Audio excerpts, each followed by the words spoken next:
Doctor بشر بن ریاض احمد کی جانب سے عملی طور پر مسیح گاؤں خوشپور کی بحالی کے لیے ایک خاص پروگرام ترتیب دیا گیا ہے۔ خوشپور گاؤں کے موجودہ حالات بہت خراب ہیں۔ یہاں گلیاں اور بازار سیم کی شکل اختیار کر چکی ہیں کیونکہ سرکاری اور پرائیویٹ طور پر اس گاؤں کی نکاسی آب موجود نہیں ہے۔ لوگوں کی زمینیں سیم میں تبدیل ہونے کی وجہ سے یہاں فصلیں کاشت نہیں ہو پاتی۔ گاؤں کے لوگ بہت مشکل زندگی گزارنے پر مجبور ہیں۔ یہی گندا پانی زمین سیم کی وجہ سے واپس آتا ہے اور لوگ اس پانی کے استعمال سے مختلف مہلک بیماریوں کا شکار ہو رہے ہیں۔ خوشپور بحالی پروگرام کے ایگزیکٹو ڈائریکٹر ڈاکٹر یونس اور دیگر نے جوش ایمان ٹی وی سے گفتگو کرتے ہوئے کہا، آج خوشپور ڈیولپمنٹ پروگرام کے حوالے سے ایک ٹریننگ اور پلاننگ کا سیشن ہے۔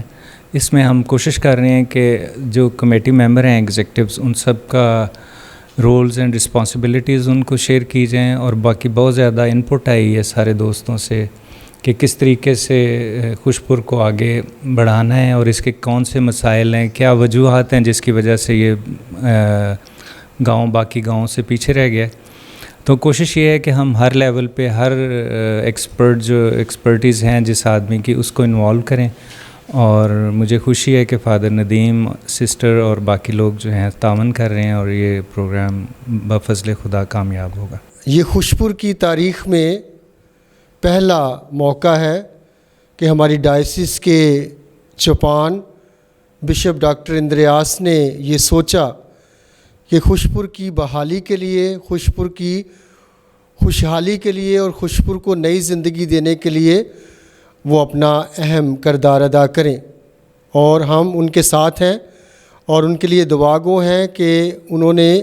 جتنا بڑا مقصد لے کے آگے بڑھے ہیں، اس مقصد کے اتنے ہی ثمرات جو ہیں خوشپور کی سرزمین پر اتریں، اور ہم ایگزیکٹو کمیٹی بشپ صاحب کے اس اقدام کو سراہتے ہیں، اور ہم چاہتے ہیں کہ ہم مل جل کر دوبارہ خوشپور میں وہی شادمانی اور وہی خوشی لے کے آئیں جس کا یہ حقدار ہے۔ Thank you. آج کا دن بہت مبارک ہے کیونکہ ڈیولپمنٹ کمیٹی کے ممبران یہاں پہ اکٹھے ہوئے ہیں۔ ڈاکٹر یوسف کی رہنمائی میں ہم یہاں پر ایک میٹنگ کر رہے ہیں، اور اس میں بہت سے اقدامات لیے گئے ہیں، سوچ و بچار کی گئی ہے، ڈسکشن کیا گیا ہے کہ ہم کس طرح خوشپور کی سرزمین کو بہتر بنا سکتے ہیں، اور اس میں یہ فیصلہ کیا گیا ہے کہ ہم سب مل جل کر لوگوں کو اپنے ساتھ ملا کے شانہ بشانہ چلیں گے اور خوشپور میں خوشحالی کو برقرار کریں گے۔ تو میں خداوند کی بہت شکر گزار ہوں کہ آج جتنے لوگ بھی یہاں پہ آئے ہیں وہ سب خوش اسلوبی سے اور اچھی سوچ کے ساتھ آپس میں ایک دوسرے کے ساتھ تعاون کریں گے، اور اس کام کو جو ہم نے شروع کیا ہے اس کو پایہ تکمیل تک پہنچائیں گے۔ شکریہ بہت۔